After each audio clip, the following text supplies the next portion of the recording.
In just over 3 weeks, the 19% property tax hike will take effect in the city of Buffalo, but it will take a few months for it to show up on most of your homeowners' bills because of your mortgages. As some people have little to dig deeper into their wallets, there are some resources available to help alleviate some of that burden if that happens to you. We're joined now by Deputy Buffalo Mayor Ben Swanekamp. Talk a little bit about this budget and how everything begins. Of course, the city's budget season begins July 1st. That's when homeowners can start seeing some of these changes.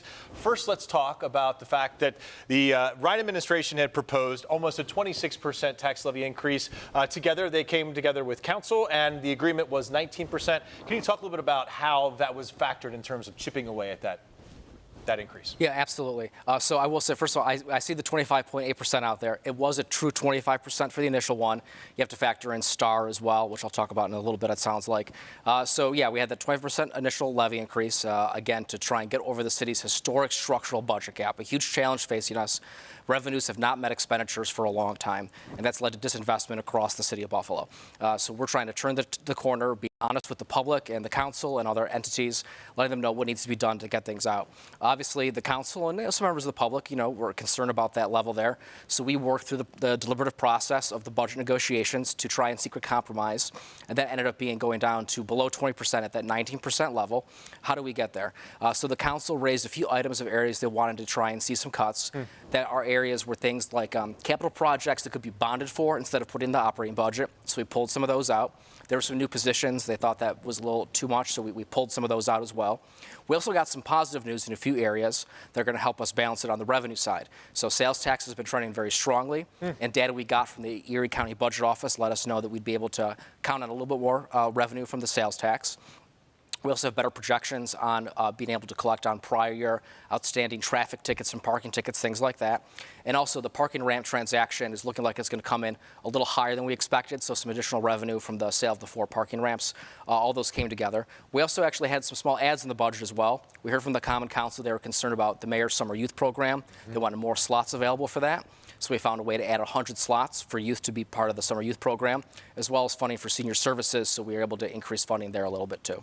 To talk about this property tax increase, how can people prepare for July 1 or whenever it hits kind of their mortgages? I know there's a property tax calculator out there. That's right. So all throughout the budget process, we wanted folks to see the actual impact on their bills on an annual or monthly basis. And so we built a tax calculator. You can put in your address on our website, and it'll tell you exactly what your new increase is going to be per month. The average median single-family home in Buffalo is assessed at around $209,000.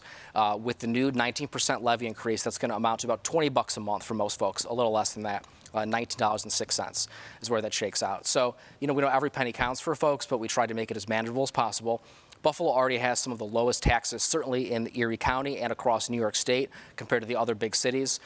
So your folks in Buffalo are still getting a lot of bang for their buck in terms of what their tax bill accounts for. While it may take a little bit for things to show up on people's bills, their mortgages, in terms of the increases there as a result of that property tax hike on July 1st, user fees will be going up as well. Should folks start expecting to see different bills, different amounts by that point? And if so, when will those show up and where will they show up?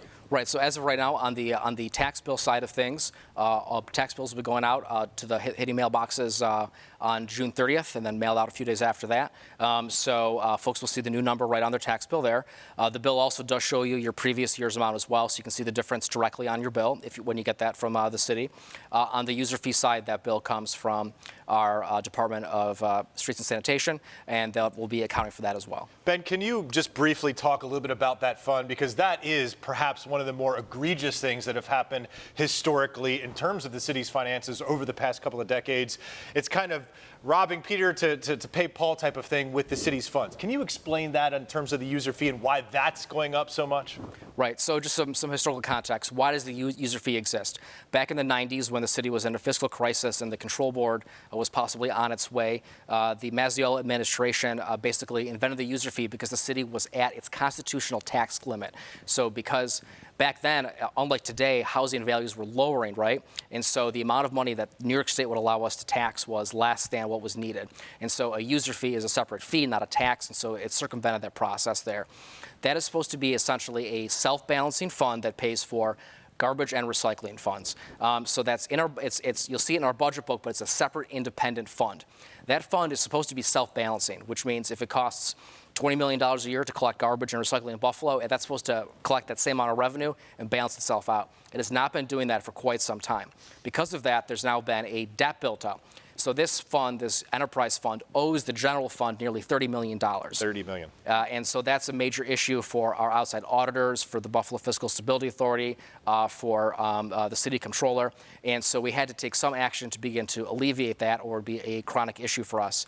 And so we put together a plan to try and pay that down over 5 years. That's where the user fee increase comes from. Yep. Once that's done and paid for, then we can go back to just being regular cost of service increases, right? So actually, ideally, after 5 years, we'll be able to go down again, right? But while we have inherited this deficit in the fund, we have to address it.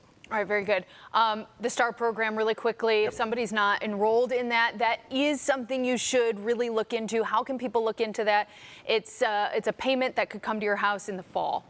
That's right. Actually, it's in a few different forms of how it works. If you're grandfathered into a previous program, it comes directly off your assessment for seniors in the enhanced program. But after 2006, it moved into a rebate check program. As of this year, New York State took that over, so local assessors can't directly address that themselves. You're going to have to call the New York State tax office. I'll get you guys the info if you want to share it with your viewers as well. And you can go on their website or make a phone call and get that information available, and you can get signed for that program. There are additional programs as well for low-income seniors, veterans, and folks with disabilities that you can call the City of Buffalo Office of Tax and Assessment, and they'll get those set up for you and see if you qualify. Those can also dramatically lower your tax bill depending on if you qualify for them. Right. You guys have been open and transparent with this since the beginning, really since the campaign began, Ben, and this is continuing today as these new tax plans are rolled out. So we appreciate the fact that you're able to come and spend some time with us and explain it to everybody. Absolutely. Thanks, Ben. My Thank pleasure. you.